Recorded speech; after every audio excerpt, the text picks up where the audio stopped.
বিশ্বনবী সাল্লাল্লাহু আলাইহি ওয়াসাল্লাম মদিনার মসজিদের ভিতরে নামাজ কমপ্লিট করেছেন। এমন মুহূর্তের ভিতরে গ্রামের থেকে বন্ধুরা আমার একজন গ্রাম্য সাহাবী আসলো। আসার পরে সে তার মতো করে নামাজটা পড়ে ফেললো। নামাজ পড়ার পরে আমাদের পয়গম্বর সাল্লাল্লাহু আলাইহি ওয়াসাল্লামের নিকটে এসে সালাম করলো। সালাম করলেই আমার পয়গম্বর ওই সাহাবীকে ডেকে বললেন, ইরজি ফাসাল্লি ফা ইন্নাকা লাম তুসাল্লি। এই মিয়া, তুমি আবার ঘুরে যাও, নামাজটাকে নতুন করে পড়ে নাও, কারণ তুমি যে নামাজ পড়ছো নামাজ হয় নাই। সাহাবী আবার ঘুরে গেলেন, আবারও পূর্বের মতো করে নামাজ আদায় করলেন। এরপরে আবার নবীজির কাছে যখন চলে এলেন, নবীজি আবারও সাহাবীকে ডেকে বললেন, ইরজি ফাসাল্লি ফা ইন্নাকা লাম তুসাল্লি। এ মিয়া, আবারও তুমি ঘুরে যাও, নামাজ পড়ো, কারণ তোমার নামাজ হয় নাই। সাহাবী আবারও বন্ধুরা আমার ঘুরে গেলেন, আবারও পূর্বের মতোই নামাজ পড়ে বিশ্ব নবীজির কাছে যখন গেলেন, আল্লাহর পয়গম্বর তখন ডেকে বললেন, ইরজি ফাসাল্লি ফা ইন্নাকা লাম তুসাল্লি। আবারও ঘুরে যাও, কারণ তোমার নামাজ হয় নাই। আমি জিজ্ঞাসা করতে চাই, এই লোকটা যে নামাজ পড়েছিল সেই নামাজে কি সে রুকু করে নাই? সে কি সিজদা করে নাই? সে কি দাঁড়ায় নাই? সে কি আল্লাহর কোরআন পড়ে নাই? সবই করেছে, কিন্তু এতক্ষণ পর্যন্ত যা করেছে সে তার নিজের মতো করেছে। এজন্য নবীজি বললেন, তোমার নামাজ হয় নাই। সাহাবী তখন ডেকে বলে, নবীজি আমাকে যদি 1000 বার ফেরত পাঠান আর নামাজ পড়তে বলেন, আমি তো ওই পদ্ধতি করব, কারণ এই পদ্ধতি ছাড়া আমার তো আর কোনো পদ্ধতি জানা নাই।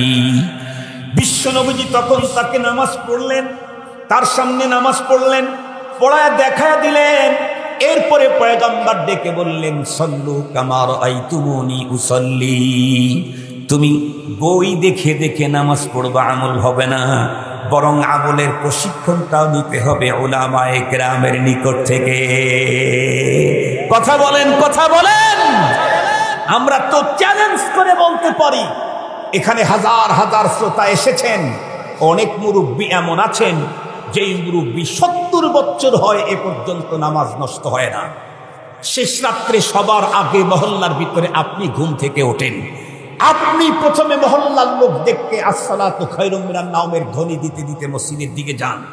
মসজিদের সুইচটা আপনি প্রথমে দেন, লাইটটা জ্বালান, দরজাটা আপনি খোলেন, ফজরের সালাতের আজান আপনি দেন, ঝাড়ুটা আপনি দেন। 70 বছর পর্যন্ত আপনার নামাজ নাগা নাই, অনুপস্থিত নাই, কিন্তু 70 বছরে যত হাজার নামাজ পড়েছেন, জীবনের একটা রুকু এখন রাসূলুল্লাহর রুকুর মতো হয় নাই। এরকম হাজার হাজার মুসল্লি আছে, জীবনে কোটি কোটি সেজদা দিয়েছে, কিন্তু একটা সেজদাও নবী মুহাম্মদুর রাসূলুল্লাহর সেজদার মতো হয় নাই। কেন হয় নাই? কারণ ওই যে বই পড়ে পড়ে ছোট্টবেলায় দাদা আর বাবার সাথে মসজিদে যাওয়া শুরু করে দিয়েছে। আল্লাহর মেহেরবানি, সেইখান থেকে এখন পর্যন্ত আল্লাহ মসজিদের সঙ্গে সম্পর্ক রেখে দিয়েছে, কিন্তু বুড়ো হয়ে গেছে। জীবনে কোনোদিন কোনো বিজ্ঞ আলেমকে বলে নাই, হুজুর আমি রুকু করি, দেখুন আমার রুকুটা নবীজির রুকুর মতো হয় নাকি? হুজুর আমি দাঁড়াই, দেখেন তো আমার দাঁড়ানো বিশ্ব নবীজির মতো হয় নাকি? হুজুর দেখেন তো আমার হাত বাঁধাটা পয়গম্বরের মতো হয় নাকি? হুজুর দেখেন আমার সেজদাটা পয়গম্বরের সেজদার মতো হয় নাকি? কারণ আমার সেজদা পয়গম্বরের সেজদার মতো হলেই আল্লাহর দরবারে কবুল, আর যদি বিশ্ব নবীজির সেজদার মতো তার নামাজের মতো আমার নামাজ না বানাইতে পারি, এই নামাজ আল্লাহর দরবারে গ্রহণ হবে না। তাহলে কি বুঝাইলাম? আমি যদি আল্লাহর কোরআনের উপরে আমল করতে চাই, একা একা ঘরে বসে বসে পড়ে পড়ে কখনো সুন্দর আমল করা সম্ভব না। এখানেও আমল শিখতে চাইলেও আলেমের দরকার আছে না নাই? মুসলমান ভাইরা আমার খুব ভালো করে বুঝবেন, 4র্থ নাম্বার হলো, শুধুমাত্র কেবলমাত্র আমার জীবনটা কোরআনের জীবন হিসাবে গড়াইলেই হবে না, বরং মৃত্যুর আগ পর্যন্ত আল্লাহর জমিনে কোরআনী রাষ্ট্র কায়েম করার জন্য চেষ্টা চালিয়ে যেতে হবে।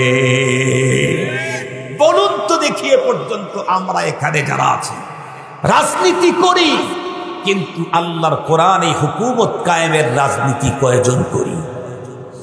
ম্যাক্সিমাম মুসলমানদের রাজনীতি হলো দুনিয়ার রাজনীতি।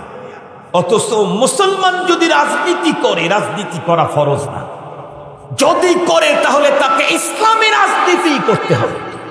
মুসলমান যদি রাজনীতি করে তাহলে তাকে ইসলামী রাজনীতি করতে হবে। আমি আমার জায়গা থেকে, আমি কথা বলি নাই কালকেই সব পাল্টায়া যাবে, এটা বলি নাই। আমি আমার জায়গা থেকে মৃত্যু পর্যন্ত আল্লাহর জমিনে আল্লাহর কোরআনের রাজ কায়েমের জন্য চেষ্টা করে যেতেই হবে। পারি না পারি সেটা কথা, আমি পারবো যেটা কথা না। পারা না পারা আমার হাতে, পারা না পারা আমার হাতে, আমার কন্ট্রোলে। কার হাতে? আর একটু জোরে বলেন কার হাতে? আরো জোরে বলেন কার হাতে? পারা না পারা আমার হাতে না। আস-সা'য়ু মিন্না ওয়াত তাওফীকু মিনাল্লাহি আযজা ওয়া জাল্লা। আমার কাজ হলো চেষ্টা চালিয়ে যাওয়া। সফলতা ব্যর্থতা কার হাতে? সবচেয়ে বড় কথা হলো ধর্মের কাজে কোনো ব্যর্থতা নেই। আমি গেছি কেন? আমি জানি দ্বীনের কাজে কোনো ব্যর্থতা নাই। আমি যদি একদিন দ্বীনি প্রতিষ্ঠান কবরস্থানের খেদমত যদি একদিন করতে পারি, একদিনের নেকি আল্লাহ আমাকে দিবেন। 1 মাস করতে পারি, 1 মাসের নেকি আমাকে দিবেন। 1 ঘন্টা যদি করতে পারি, 1 ঘন্টার নেকি আল্লাহ আমাকে দিবেন। 1 মিনিট যদি দিনের কাজ করতে পারি, আল্লাহ বলেন আমি কখনোই কোনো আমলকারীর আমলকে নষ্ট করি না। মুসলমান ভাইরা রে আমার, ভালো করে বুঝবেন, আমি পারি আর না পারি, আজরাইল আমার কাছে আসার আগ মুহূর্ত পর্যন্ত, মৃত্যুর আগের ঘন্টা পর্যন্ত আমাকে চেষ্টা চালিয়ে যেতে হবে আল্লাহর জমিনে আল্লাহর কোরআনের রাজ কায়েম করব। এই চিন্তা চেষ্টা আমার ভিতরে থাকতে হবে। আমি পাই আর না পাই, ইয়া বামুরা ইয়া নায়াবাম জস্তজুই মিকুনাব হাসিল আয়াদ ইয়া নায়ায়াদ আরজুয়ে মিকুনাম। না পাই, সারা জীবন চেষ্টা চালিয়ে যেতে হবে। যারা আল্লাহর জমিনে আল্লাহর কোরআনের রাজ কায়েম করতে চায়, আমি যদি তাদের পক্ষে অবলম্বন করতে নাও পারি, কোনোদিন বিপক্ষে যাওয়া যাবে না। কুওতে নেকি নাদারি বদমকুন বরুজুদে খুদ সিতুম বেহদ মুকুন। কুওতে নেকি নাদারি বদমকুন বরুজুদে খুদ সিতুম বেহদ মুকুন। এতগুলি কথা বলার উদ্দেশ্য হলো শুধু আমার একটা, আল্লাহ পাকের পয়গম্বর স্পষ্ট বলে দিয়েছেন, তারাকতু ফীকুম আমরাইন লান তাদিল্লু মা তামাসসাকতুম বিহিমা কিতাবাল্লাহি ওয়া সুন্নাত রাসূলিহি। 2টা মহামূল্যবান জিনিস রেখে গেলাম, যতদিন পর্যন্ত মুসলমান তোমরা এই 2টা ধরে রাখবা, লাঞ্ছনা গঞ্জনা অপমাননা গোমরাহি পথভ্রষ্টতা কোনো কিছুই তোমাদেরকে টাচ করতে পারবে না। তার ভিতরে নাম্বার 1 হলো কিতাবুল্লাহ। 1 নাম্বার হলো আল্লাহর কিতাব, আল্লাহর কোরআন। আল্লাহর কোরআনকে ধরতে চাইলে 4টা কাজ করা লাগবে। 1 নাম্বার হলো আল্লাহর কোরআন তেলাওয়াত করা লাগবে, তেলাওয়াত শিখতেও আলেম লাগবে। 2 নাম্বার হলো আল্লাহর কোরআন বুঝতে হবে, বুঝতে চাইলেও আলেম লাগবে। 3 নাম্বার কোরআনের উপরে আমল করতে হবে, কোরআনে জীবন গঠন করতে হবে। কোরআনের আমলটা শুদ্ধ করতে চাইলেও আলেম লাগবে। ও মুসলমান, 4র্থ নাম্বারের কাজ হলো আল্লাহর জমিনে কোরআনের রাজ কায়েমের জন্য চেষ্টা করতে হবে। এটা করতে চাইলেও আলেম ছাড়া কখনোই সম্ভব হবে না। তাহলে মোট কথা হলো আল্লাহর কোরআন ধরতে চাইলে আলেম নায়েবে নবী ছাড়া কখনোই সম্ভব হবে না। নায়েবে নবী আলেম লাগবে। এই জন্যই তো আমরা বলি, খুব ভালো করে মনে রাখবেন, বিশ্বনবী যতদিন পর্যন্ত পৃথিবীতে ছিলেন, নবীর যুগে নবীকে বাদ দিয়ে যেমন কেউ আল্লাহর জান্নাতের পথের দিশা পায় নাই, বর্তমানে নবী নাই, নায়েবে নবী ওলামায়ে কেরাম। নায়েবে নবীদেরকে বাইপাস করে মাইনাস করে কোনো মানুষ আল্লাহর জান্নাতের দিশা পেতে পারে না। চ্যালেঞ্জ করলাম, চ্যালেঞ্জ, তামাম পৃথিবীকে চ্যালেঞ্জ করলাম। নবীর যুগে নবীকে বাইপাস করে যেমন কেউ জান্নাতি হতে পারে নাই, নায়েবে নবী আলেমদের যুগে আলেমদেরকে বাইপাস করে কেউ জান্নাতি হতে পারবে না। মুহতারাম হাজিরিন, সুন্নতের কথা এখন আসলো। সুন্নতটাও যদি শিখতে চান, মানতে চান, জানতে চান, কলেজ, ইউনিভার্সিটি, এগ্রিকালচার আর মেডিকেল কলেজ আর এডবর্ড আর বুয়েট আর চুয়েট এইগুলাতে কখনো সুন্নত শিখা যায় না, সুন্নত জানা যায় না, সুন্নতের উপরে চলার প্রশিক্ষণ পাওয়া যায় না। এগুলিও পেতে হয় নায়েবে নবীর কাছে, উলামায়ে কেরামের কাছে। আর সেই আলেম তৈরির কারখানার নাম, আরেকটু জোরে বলতে হবে, আলেম তৈরির কারখানার নাম আলহামদুলিল্লাহ। আপনাদের নসিব কত ভালো, আপনাদের বাড়ির কাছে আলেম তৈরির কারখানা আপনারা তৈরি করেছেন। আলহামদুলিল্লাহ বলেন, আলহামদুলিল্লাহ বলেন। কোরআনে পাকের তিলাওয়াত যখন হয়, যেই জায়গায় হয়, ডাইরেক্ট আল্লাহ পাকের আরশ থেকে সেখানে নূর আসতে থাকে, আল্লাহর আরশ থেকে নূর আসতে থাকে। মাদ্রাসার ভিতরে 24 ঘন্টার অধিকাংশ সময় কোরআনে পাকের তিলাওয়াত হয়। হিফজখানা হলে তো 24 ঘন্টার ভিতরে মিনিমাম 18 ঘন্টা কোরআনে পাকের তিলাওয়াত হয়। আপনারা বলেন তো দেখি, এই পৃথিবীতে যত মানুষ আছে তামাম মানুষগুলি প্রথমত দুই প্রকার। কয় প্রকার? দুই প্রকার। এক প্রকারের মানুষ যারা সৃষ্টিকর্তাকে বিশ্বাস করে, আর এক প্রকারের মানুষ যারা সৃষ্টিকর্তাকে বিশ্বাস করে না। যারা রব বিশ্বাস করে না তারা জান্নাত জাহান্নাম বিশ্বাস করার প্রশ্নই আসে না। যারা সৃষ্টিকর্তাকে বিশ্বাস করে তারা জান্নাত জাহান্নামও বিশ্বাস করে। এই পৃথিবীর যেই মানুষগুলি জান্নাত জাহান্নাম বিশ্বাস করে, সে একত্ববাদী, দ্বিত্ববাদী, তৃত্ববাদী, বহুত্ববাদী যেই হোক না কেন, যারা পরপার, আখিরাত, জান্নাত বিশ্বাস করে, আমার জানা মতো এই জাতীয় প্রতিটি মানুষ পরপারে জান্নাতি হতে চায়। একজন মানুষও জাহান্নামে যেতে চায় না। আপনাদেরকে একটু বুঝাবার জন্য বলি, আমাদের দেশে সব শ্রেণীর মানুষ আছে। নাস্তিক আছে, আস্তিক আছে। আস্তিক যারা তারা এক প্রকার না, যারা সৃষ্টিকর্তাকে মানে তাদেরকে আস্তিক বলে। আস্তিক কয়েক প্রকার, কেউ একত্ববাদ, কেউ দ্বিত্ববাদ, কেউ তৃত্ববাদ, কেউ বহুত্ববাদ। কেউ সৃষ্টিকর্তা একজন মানে, যেমন আমরা। কেউ দুইজন মানে, কেউ তিনজনকে রব মানে, কেউ অনেকজনকে প্রতিমা পূজক হিসাবে গ্রহণ করেছে, যেমন আমার দেশের হিন্দুরা। আপনারা লক্ষ্য করে দেখছেন, হিন্দুরা পরপারে স্বর্গ নরককে বিশ্বাস করে। জান্নাত জাহান্নামের কথা বলতেছি না, স্বর্গ এবং নরককে বিশ্বাস করে। আপনাদের বাড়ির পাশে হিন্দু আছে কি? দেখছেন আপনারা? হিন্দু যত আপনজনই হোক, যত সুন্দর চেহারার অধিকারী হোক, এই মানুষটা মরে যাওয়ার পরে তাদের ধর্মীয় সিস্টেম কি? একে চিতায় নিয়ে পোড়ায় দেবে। কেন চিতায় নিয়ে পোড়ায় কেন? কারণ হিন্দুদের ধর্মীয় বিশ্বাস, আকীদা এবং সংস্কৃতি হলো, একজন মানুষ জীবন চলার পথে জীবনের বাঁকে বাঁকে, ফাঁকে ফাঁকে সৃষ্টিকর্তার সাথে অনেক ভুল বেয়াদবি অপরাধ হয়েই থাকে। এতগুলি ভুল বেয়াদবি অপরাধ নিয়ে যদি পরপারে মালিকের সামনে দাঁড়ায়, তাহলে তাকে নরকে যেতে হবে। কিন্তু ওনারা নরকে যেতে রাজি নেই। এজন্যে ওনারা দুনিয়াতেই সিস্টেম আবিষ্কার করেছে, আগুন দিয়ে পোড়ায়া সব অপরাধ থেকে মুক্ত করে স্বর্গে পাঠাইয়া দেয়। কথা কি বুঝাতে পারছি আপনাদেরকে? এটা হলো তাদের ধর্মীয় বিশ্বাস, তাদের ধর্মের সিস্টেম। তাহলে হিন্দুরা আগুনে পুড়ে হলেও কোথায় যেতে চায়? আরে আল্লাহ আওয়াজ করেন না। আগুনে পোড়ায়া হলেও কোথায় যেতে চায়? স্বর্গে যেতে চায়। হিন্দুরাও কেউ নরকে যেতে চায় না। তাহলে আমরা যারা মুসলমান, আমরা কি কেউ জাহান্নামে যেতে চাবো নাকি? কখনোই না। আমরা তো জান্নাতে যেতেই চাবো, এটাই স্বাভাবিক। কিন্তু আপনারা বলুন তো দেখি, জান্নাতে যেতে চাইলেই কি যাওয়া যাবে না? যে কোনো জিনিস পেতে চাইলে ওই জিনিস অর্জন করার কিছু সিস্টেম, কিছু পদ্ধতি, কিছু ফর্মুলা, কিছু নিয়ম নীতি আছে। এই পৃথিবীর মানুষ আল্লাহ পাকের জান্নাত যদি পেতে চায়, আল্লাহ পাকের জান্নাত যদি পেতে চায়, খুব ভালো করে বুঝবেন, জাহান্নাম থেকে যদি মুক্তি পেতে চায়, এহকালে যদি শান্তিতে থাকতে চায়, আল্লাহর আযাব গজব থেকে মুক্ত থাকতে চায়, পরপারে যদি মুক্তি চায়, জাহান্নাম থেকে বাঁচতে চায়, তাহলে কোরআন হাদিস মন্থন করে দেখেন, তাদের জন্য দুইটা জিনিস। কয়টা জিনিস?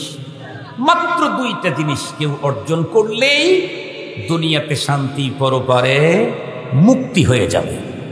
সেই দুইটা জিনিসের নাম্বার 1 হলো আল্লাহর কোরআন। কথা বলেন, প্রথমটা কি? এই পৃথিবীর যেই মানুষটাই জান্নাতে যেতে চাবে তার জন্য কোরআন ছাড়া জান্নাতে যাওয়ার কোনো পথ, কোরআনকে বাইপাস করে মাইনাস করে পৃথিবীর কোনো একজনও কখনোই আল্লাহর জান্নাতে যেতে পারে না। কোরআন আমাকে ধরতেই হবে, কোরআন আমাকে ধরতেই হবে। মুহতারাম হাজরিন, তো কোরআন যে আমি ধরব, কোরআন ধরার অর্থ কি? এই যে এখানে কোরআন শরীফ আছে, এটা আমি হাতে ধরলাম, তাতে কোরআন ধরা হয়ে গেল? কোরআনটাকে আমি হাতে নিয়ে চুমু খেলাম, তাতে কি কোরআন ধরা হয়ে গেল? আরো জোরে বলেন। দুইটা জিনিস দুনিয়াতে লাগবেই, একটা হলো কোরআন আর একটা হলো সুন্নাহ। মনে থাকবে তো? এই দুই পুঁজি যার আছে সেই লোকটা মরতে দেরি, আল্লাহ পাক তাকে জান্নাতে রিসিভ করতে দেরি করবে না। তাহলে আমাদের জন্য দুইটাই দরকার। নাম্বার ওয়ান হলো কোরআন। কোরআনকে ধরতে হবে, ধরতে যে হবে মজবুত করে ধরতে হবে। হাদিসে পাকের মধ্যে রাসূল করিম সাল্লাল্লাহু আলাইহি ওয়াসাল্লাম বলেন, আদ্দু আলাইহা বিন নওয়াজিস। কোরআন সুন্নাহকে ধরতে হবে মাড়ির দাঁত দিয়ে, শক্ত করে। সামনের দাঁত দিয়ে ধরতে বলেন নাই। কেন? সামনের দাঁত দিয়ে যদি কেউ কিছু ধরে আর একজন যদি টানতে থাকে, তাহলে হয় দাঁত ভেঙে যাবে, না হয় ছেড়ে দিতে বাধ্য হবে। কিন্তু মাড়ির দাঁত দিয়ে যদি কেউ কিছু ধরে আর একজন টানতে থাকলে, টানতে টানতে ও ছিটকে পড়ে যাবে, কিন্তু মাড়ির দাঁত যেটা ধরে ওটা ছাড়া জানে না।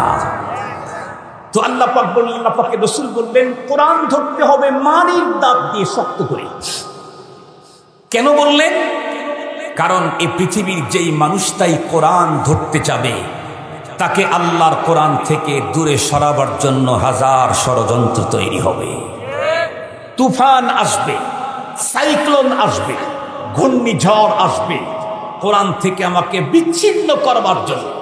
কিন্তু খবরদার, জীবন চলে গেলেও যেতে পারে, কিন্তু কোরআন ছাড়া। একটু জোরে বলেন, কোরআন ছাড়া। কারণ আমি কোরআন ছাড়া হয়ে গেলে আমি আর জান্নাতের চেহারা কোনোদিন দেখার সম্ভাবনা নেই। মুসলমান ভাইরা রে, আমার কথা দিল দিয়ে বুঝবেন। তাহলে এতক্ষণ পর্যন্ত আলোচনার দ্বারায় একটা কথা তো আমরা বুঝলাম, পৃথিবীর যে কোনো একজন মানুষ যদি এহকালীন শান্তি, পরকালীন মুক্তি নিশ্চিত করতে চায় তথা আল্লাহর জান্নাত যদি চায়, তাহলে তার জন্য দুইটা জিনিস অপরিহার্য কর্তব্য। তার ভিতরে এক নাম্বার হলো আল্লাহর কোরআন। আল্লাহর কোরআন ধরার অর্থ কি?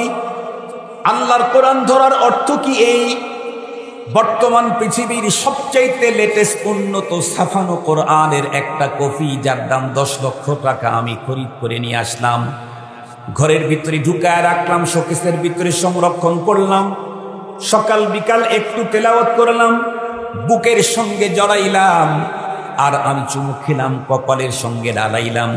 তাহলেই কি কোরআনে পাক ধরা হয়ে গেল? না। কোরআনে পাককে ধরতে চাইলে 4 কাজ করতে হবে। কয় কাজ? 4টা কাজ যে করতে পারবে সে কোরআনকে পরিপূর্ণ ধরেছে। নাম্বার 1, আল্লাহর কোরআন পড়তে হবে। নাম্বার 2, আল্লাহর কোরআন বুঝতে হবে। নাম্বার 3, কোরআনের জীবন গড়তে হবে। নাম্বার 4, কোরআনের রাজ কায়েমের জন্য মৃত্যু পর্যন্ত চেষ্টা চালিয়ে যেতে হবে। মনে থাকবে তো আপনাদের? কোরআনকে কমপ্লিট ধরছে কোন ব্যক্তি? যে ব্যক্তি আল্লাহর কোরআন পড়ে, আল্লাহর কোরআন বুঝে, আল্লাহর কোরআনের জীবন গড়ে, আর কোরআনের রাজ কায়েমের জন্য মৃত্যু পর্যন্ত চেষ্টা চালিয়ে যায়, সে হলো আল্লাহর কোরআনকে পুরাপুরি ধরেছে। মুসলমান ভাইরা আমার খুব ভালো করে বুঝবেন। তাহলে পৃথিবীর কোনো একজন মানুষ যদি জান্নাতে যেতে চায়, নারী হোক আর পুরুষ হোক, এদেশের হোক আর বিদেশের হোক, যে দেশেরই হোক না কেন, তার জন্য দুইটা জিনিস প্রয়োজন। নাম্বার 1 কোরআন, আর কোরআনুল কারীমকে ধরতে চাইলে 4 জিনিস লাগবে। তার ভিতরে প্রথম যেটা লাগবে সেটা হলো কোরআনে পাকের তিলাওয়াত। কোরআন পড়তে হবে, আমি জিজ্ঞেস করতে চাই, পড়াপড়ি তো কয়েক প্রকার হয়, কোরআনে পাকের তিলাওয়াত 4 প্রকারের হয়। কয় প্রকার? প্রথম হলো শুদ্ধ, আর একটা হলো অশুদ্ধ। কয়টা হলো তাহলে বলেন? 2টা। অশুদ্ধ কোরআন যদি কেউ পড়ে তাহলে তার জন্য ফতুয়া কি? আমি আমার ফতুয়া বলছি না, বিশ্বনবী জনাবে মুহাম্মদুর রাসূলুল্লাহ সাল্লাল্লাহু আলাইহি ওয়াসাল্লাম ইরশাদ করেছেন, রুব্বা কারিন ইয়াকরাউল কুরআন ওয়াল কুরআনু ইয়ালআনুহু। এই পৃথিবীর বহু কোরআনের পাঠক এমন আছে যারা আল্লাহর কোরআন পড়ে অন্তরের ভিতরে বিশাল বড় আশা বেঁধে, যাতে করে কোরআন পড়ো পারে তার পক্ষে আল্লাহর আদালতে সাক্ষী হয়ে যায়।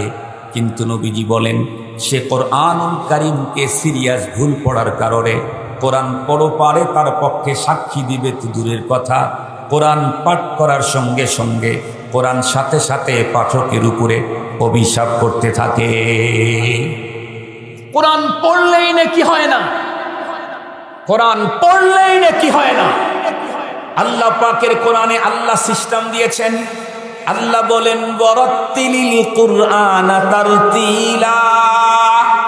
কোরআন পড়লেই নাকি হবে না, বরং কোরআনুল কারীমকে তারতিলের সঙ্গে পড়তে হবে। তারতিল শব্দের অর্থ হলো শুদ্ধ পড়তে হবে, স্পষ্ট করে পড়তে হবে। শুদ্ধ পড়তে হবে, স্পষ্ট করে পড়তে হবে। এই জন্যই তো আমরা বলি, বাংলাতে উচ্চারণ কোরআন লেখা যেগুলি আছে এগুলি লেখাও জায়েজ নাই, পড়াও জায়েজ নাই, ছাপানো জায়েজ নাই। কোরআন শরীফ পড়তে চায় আমাদের দেশে অনেক মানুষ, দিলের ভিতরে কোরআন পড়ার আবেগ, কিন্তু সেই আবেগ পূরণ করতে ব্যবস্থা নিয়েছে হলো বাংলায় উচ্চারণ কোরআন শরীফ খুঁজে খুঁজে কিনে ওটা পড়ে। বাংলাতে উচ্চারণ যারা দেখে দেখে পড়েন কোরআন, এই তেলাওয়াতকারীর উপরে কোরআন অভিশাপ করবে। কেন আপনারা বলেন তো দেখি? কোরআনে পাকের 29টা আরবি অক্ষরের প্রত্যেকটা অক্ষর উচ্চারণের জন্য নির্ধারিত জায়গা আছে না নাই? এইগুলাকে বলা হয় আরবিতে মাখরাজ। আরবি অক্ষরগুলি, কোরআনের অক্ষরগুলি নির্ধারিত মাখরাজ থেকে উচ্চারণ করা ফরজ।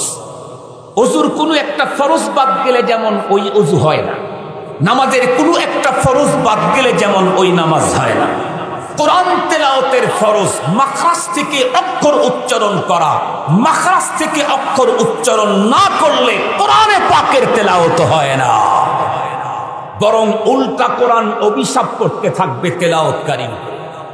এখন আপনি বলুন, জিম, জা, দাল এইগুলিকে তার ব্যবধান করে উচ্চারণ করার মতো বাংলাতে কোন অক্ষর আছে? আইন, হামজা, এই দুইটাকে পার্থক্য করে পড়ার মতো আর বাংলাতে কোন অক্ষর আছে? কথা বলেন না কেন?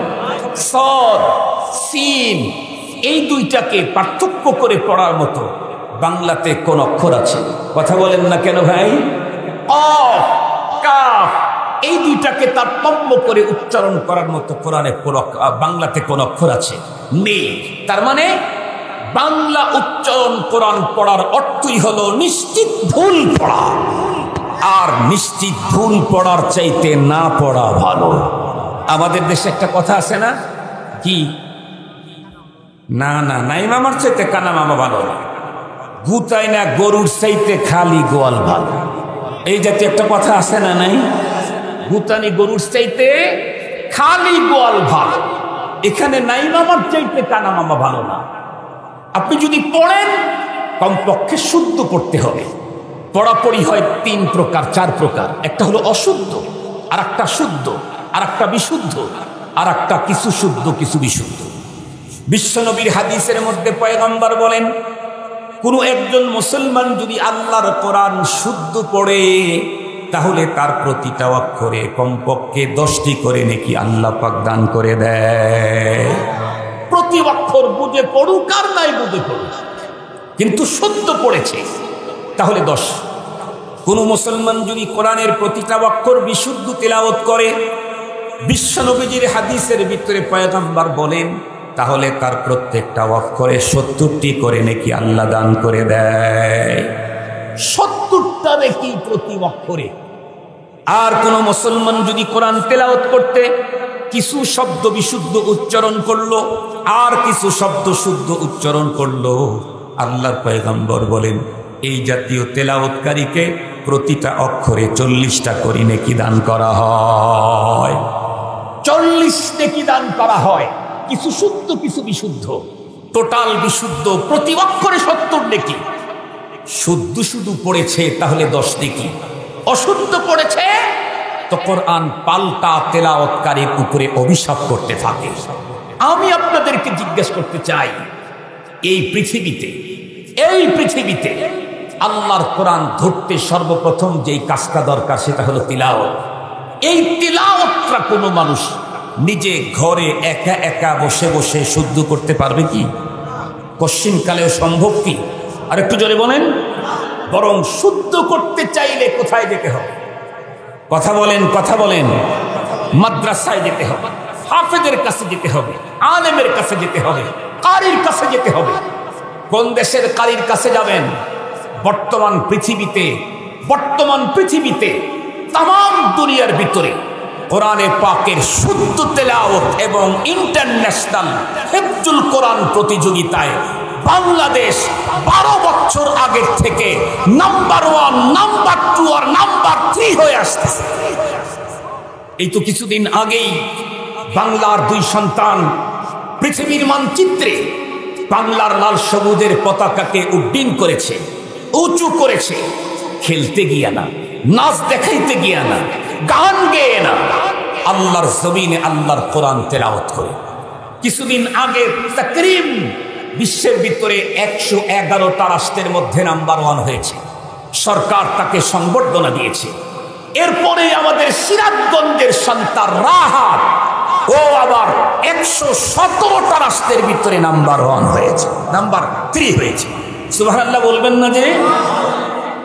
মুহতারাম হাজিরিন, আমরা এখন জোর গলায় বলতে পারি বাংলাদেশে অনেক শিক্ষা চালু আছে, বাংলাদেশে অনেক কার্যক্রম চালু আছে।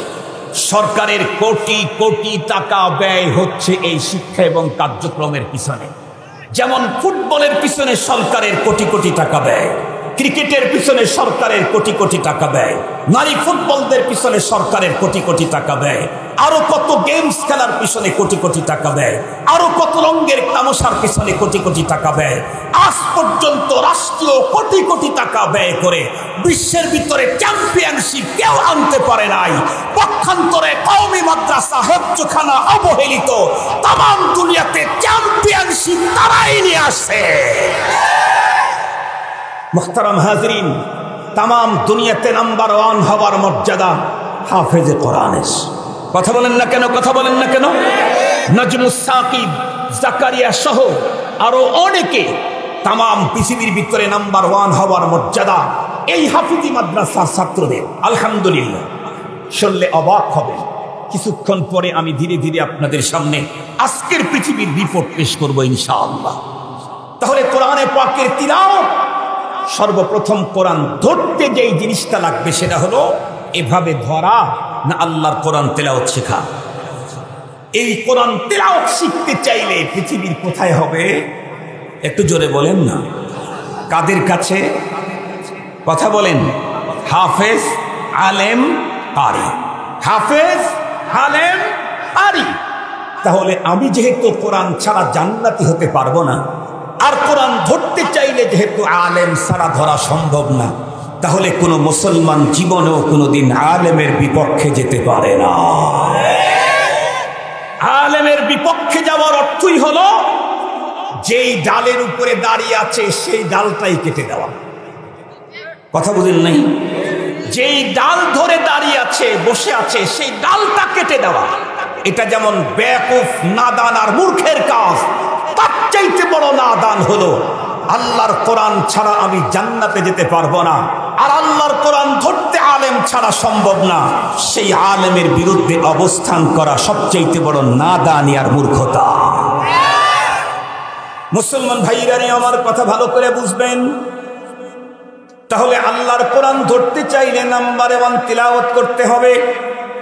সেই তেলাওয়াত শিখতে চাইলে আলেম হাফেজ আর কারি ছাড়া সম্ভব না। এবারে আসুন আল্লাহর কোরআন, দ্বিতীয় নাম্বারে হলো আল্লাহর কোরআন বুঝতে হবে। এখন জিজ্ঞাসা করি, আল্লাহর কোরআন যদি কেউ বুঝতে চায় সে কিভাবে বুঝবে? খুব ভালো করে বুঝবেন। বর্তমান আমাদের বাংলাদেশে আল্লাহর কোরআন বোঝার জন্য দুইটা পদ্ধতি বর্তমান আছে। একটা পদ্ধতি হলো আমি বাংলাতে এক্সপার্ট, ইংরেজিতে এক্সপার্ট, উর্দুতে মাহের, আরবিতে বহুত বড় দক্ষ, আর মার্কেটের ভিতরে বাজারের ভিতরে আরবিতে কোরআনের তর্জমা আছে, কোরআনে পাকের তাফসীর আছে, উর্দুতে তর্জমা তাফসীর আছে, বাংলাতে তর্জমা তাফসীর আছে, ইংরেজিতেও কোরআনে পাকের তর্জমা তাফসীর আছে। আমি যেহেতু বাংলা বুঝি, ইংরেজি বুঝি, উর্দু বুঝি, ফার্সি বুঝি, আরবি বুঝি, সুতরাং বাজার থেকে এই কিতাবগুলি কিনে কিনে আমি আল্লাহর কোরআন বুঝবো। এটা একটা পদ্ধতি। আর একটা পদ্ধতি হলো না না না, আমি শুধু কিতাব কিনে ঘরের ভিতরে সোফার উপরে বসে বসে আল্লাহর কোরআন বুঝবো না, বরং আল্লাহর কোরআন যারা বুঝেছে উলামায়ে কেরাম তাদের কাছে গিয়ে আল্লাহর কোরআনের বুঝ নেব। পথ হলো দুইটা, কিন্তু এই দুই পথের মধ্যে প্রথম পদ্ধতি সিরিয়াস ঝুঁকিপূর্ণ। প্রথম পদ্ধতি সিরিয়াস ঝুঁকিপূর্ণ, ভালো করে বুঝবেন, নরমাল কথা বলছি না। অনেকেই আছে আমার দেশের ভিতরে অনেক বড় শিক্ষিত, ইংরেজিতে এক্সপার্ট, উর্দুতে দক্ষ, বাংলাতেও এক্সপার্ট, আরবিতে বড় মাহের। সে বাজার থেকে তাফসীরুল কোরআন কিনলো, বুখারী শরীফের ব্যাখ্যা গ্রন্থ কিনলো, কিনে ঘরের ভিতরে একা একা বসে বসে পড়া শুরু করে দিল। এই পদ্ধতিতে কোরআনে পাক বুঝতে চাইলে লাইনচ্যুত হওয়া, অ্যাক্সিডেন্ট হওয়ার সম্ভাবনা 90% উপরে। যদি বলেন কেমনে, তাহলে আমি আপনাদেরকে ছোট্ট একটা মিসাল দিই। আমাদের দেশে মেডিকেল কলেজ আছে না? আমাদের দেশে মেডিকেল কলেজ আছে। মেডিকেল কলেজের ভিতরে যেই বইগুলা পড়ানো হয় ইংরেজি অথবা বাংলা, এই বইগুলা তো আসমান থেকে নাজিল হয়েছে। কারা তৈরি করছে? কথা বলেন। মানুষ তৈরি করছে, ডাক্তার, মেডিকেল সায়েন্সের বড় বড় হোতারা তৈরি করেছে। মেডিকেল সায়েন্সের যত বই একটাও আসমানি কিতাব না, সব মানুষের তৈরি করা। মানুষের তৈরি করা মেডিকেল সায়েন্সের বইগুলি মেডিকেল কলেজে ভর্তি হইতে 15-16 লাখ টাকা লাগে, 20 লাখ টাকা লাগে। একজন ইংরেজিতে এক্সপার্ট সে যদি মনে করে 20 লাখ টাকা দিয়ে আমি কেন কলেজে, মেডিকেল কলেজে ভর্তি হব, আমি তো ইংরেজিতে এক্সপার্ট, আর মেডিকেল কলেজের বইগুলা হলো ইংরেজিতেই লেখা। এই জন্য উনি নিজে ঘরের মধ্যে একা একা পড়ে পড়ে সব বই মুখস্থ করলো, পৃষ্ঠা নাম্বার সহ। এখন বলেন তো দেখি, উনি এখন কয় নাম্বারের চিকিৎসক হবেন? কথা বলেন কেন? চিকিৎসা করার অনুমতি দিবে সরকার, ডাক্তার তার নামের শুরুতে লেখার অনুমতি দিবে সরকার। যদি কখনো ডাক্তার লেখে, তাহলে যদি র্যাবের হাতে পড়ে তাহলে সব বন্ধ। বরং মেডিকেল কলেজের সিস্টেম কি? মেডিকেল কলেজে একজন মানুষ চিকিৎসা হওয়ার জন্য সিস্টেম হলো মেডিকেল কলেজে ভর্তি হয়, ডাক্তারের অধীনে থেকে 4 বছর 6 বছরের MBBS কোর্স কমপ্লিট করে, এরপরেও 6 বছরের কোর্স কমপ্লিট করে ফাইনাল পরীক্ষাতে সারা বাংলাদেশে নাম্বার 1 ফার্স্ট ক্লাস পাস হয়েছে। এরপরেও কি এই ছেলেটা প্রেসক্রিপশন করতে পারে? কি করা লাগে? ইন্টার্নি করা লাগে। 6 বছর পর্যন্ত ডাক্তারের অধীনে থেকে এই মেডিকেল কলেজের থিওরি পড়েছে, ইঞ্জিনিয়ার পড়ায় নাই। এরপরেও প্রেসক্রিপশন করতে চাইলে ইন্টার্নি করতে হয়, ডাক্তারের সহবতে থেকে প্র্যাকটিক্যালি ওগুলো শিখে নিতে হয়, নাইলে প্রেসক্রিপশন করার অনুমতি নাই। কেন? কারণ প্র্যাকটিক্যালি যদি আরেকজন ডাক্তারের কাছ থেকে হাতে কলমে এটার শিক্ষা না নেয়, ওর প্রেসক্রিপশনের দ্বারায় রোগী সারার চাইতে মরার সিরিয়াল বড় হবে। মানুষের তৈরি করা মেডিকেল সায়েন্সের বই মেডিকেল কলেজে ডাক্তারের কাছে 6 বছর পর্যন্ত পড়ার পরেও যদি ইন্টার্নি করা ছাড়া যদি প্রেসক্রিপশন করলে তার প্রেসক্রিপশনে রোগী সারার চাইতে মরার সংখ্যা বাড়ে। আল্লাহর কোরআন তো দুনিয়ার কোনো মানুষের তৈরি করা না, বরং কার? এই আল্লাহর কোরআন কেউ যদি ঘরের ভিতরে বসে ইংরেজি, উর্দু আর বাংলা তাফসীর পড়ে পড়ে যদি ধর্মীয় প্রেসক্রিপশন করে, মনে রাখবেন ওর প্রেসক্রিপশনের দ্বারায় মানুষ হেদায়েত পাওয়ার চাইতে গোমরা হওয়ার সিরিয়াল বেড়ে যাবে। এজন্য কোরআনে পাক বুঝতে চাইলে সবচাইতে নিরাপদ অরিজিনাল পদ্ধতি হলো সাহাবায়ে কেরাম নবীজির কাছে থেকে থেকে এরপরে কোরআন বুঝেছেন, তাবেঈন সাহাবীদের কাছে থেকে থেকে উস্তাদের মাধ্যমে বুঝেছেন। আমরাও আমাদের উস্তাদের কাছে 24 ঘন্টা সময় লাগিয়ে বুঝেছি। পৃথিবীর কেউ যদি আল্লাহর কোরআন বুঝতে চায় তাহলে হক্কানি আলেম, এক্সপার্ট, দক্ষ বিদগ্ধ প্রজ্ঞাময় আলেমের কাছে গিয়ে তার কাছ থেকে আল্লাহর কোরআন বুঝতে হবে।